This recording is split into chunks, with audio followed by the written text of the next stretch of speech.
Grew Up in This Shadowland. Das ist die erste Zeile von dem Song, von dem Songtext. Das war eigentlich der Anfang von dieser Nummer. Das ist 2006 und inspiriert natürlich auch aus dieser Gegend, aus dem Rheintal, quasi aus dem Shadowland.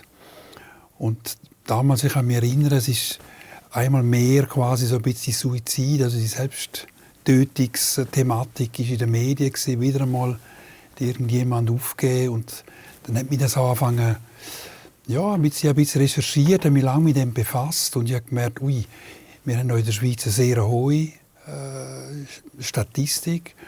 Und dann haben wir regional in der Schweiz, genau wie uns, noch innerhalb des Landes die höchste Statistik. Und dann hat sich den ein zum anderen gefügt. Und es ist mir immer die Songziele, Grew Up in This Shadowland with a Suicide Landscape.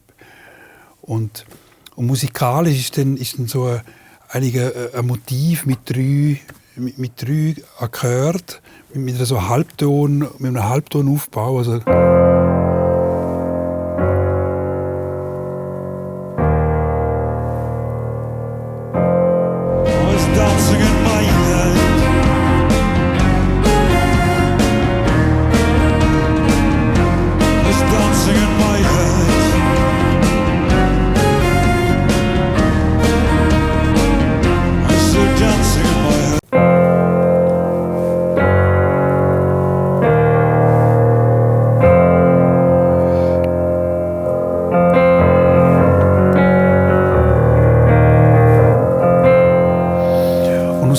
drei Akkorde, die ziehen sich eigentlich durch den ganzen Song.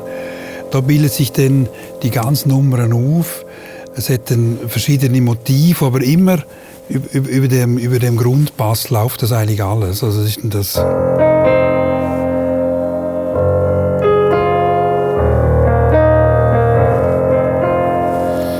Und das ist schon die Schwere und auch die Düsterkeit. Oder vor allem der zweite Akkord. Wenn man den zusammennimmt, wäre es eigentlich der Akkord. Aber wenn er auseinander ist, empfindet das Ohr das anders. Aber immer das wiederholt sich. Das ist die Idee von der musikalischen Suicide Landscape.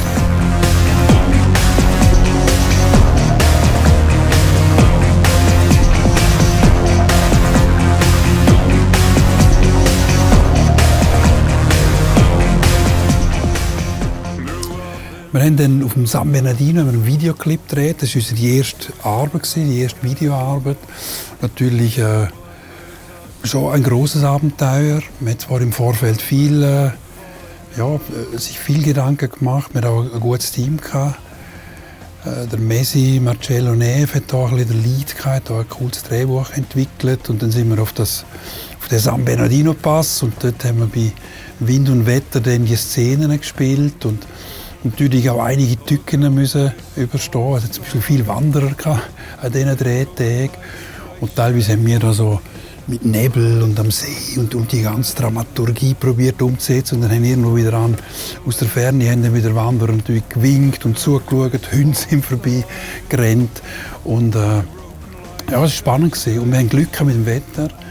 Und ich kann mich erinnern, so eine Schlüsselszene beim Video ist wirklich ein Sturm aufgekommen und in den Bergen geht das ja manchmal schnell. Und wir haben wirklich bis zur letzten Klappe haben wir das noch drehen und dann haben wir zusammen rum und ab durch die Mitte.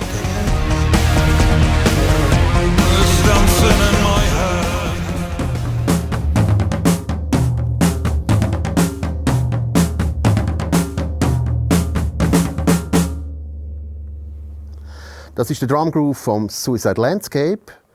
Das war doch ein längerer Prozess, den Groove zu kreieren. Im Studio habe ich zuerst mal den Song gehört und bin wirklich erschrocken, wie viele Spuren dort drauf waren. Perkussive, Drumloops und alles. Und es war eine Herausforderung, da etwas Cooles zu kreieren, das auch unkonventionell ist. Und das ist das Resultat. There's a sign to deny all this blindness and I'm rising forever. Der Song hat schon einen Zeitgeist getroffen, ist viel gespielt worden, auch in den Clubs. DJs haben den Song aufgenommen. Und was im Endeffekt nachher mit den Jahren ein bisschen das Problem war, ist, dass zum Beispiel viele Journalisten oder die uns so anfangen zu entdecken, die haben immer das Gefühl, das ist doch die Band oder das ist der Sänger, der singt immer über Selbstmord. Dann bist das ein Song gewesen, wo am Schluss, ja, mittlerweile sind es 100 Nummern und es ist immer wieder quasi, bin ich mit dem Vorurteil konfrontiert gewesen, Beauty of Chimay, ihr singt doch immer über Selbstmord. Also es ist so stark irgendwo, ist die Thematik, hat uns natürlich auch geprägt. Und das ist ja auch dann dazu gekommen, dass mit den Jahren, dass wir teilweise, wir spielen den Song nicht mehr in einem Live-Konzert. Weil, ja, das ist auch, es muss ja immer auch für einen selber dann noch stimmen, dass man es glaubwürdig spielen kann. Und wir werden jetzt zum Jubiläumskonzert, werden wir dann wieder im Programm haben, werden dann natürlich wieder einmal spielen. Wir haben jetzt ein paar Jahre nicht gespielt. Und ja, und ich finde, für mich ist der Song immer noch sehr, sehr original. Das ist jetzt zwar 15 Jahre her, aber er ist noch präsent und leider die Thematik hat sich nicht verändert. Das ist immer noch sehr ein grosses Thema.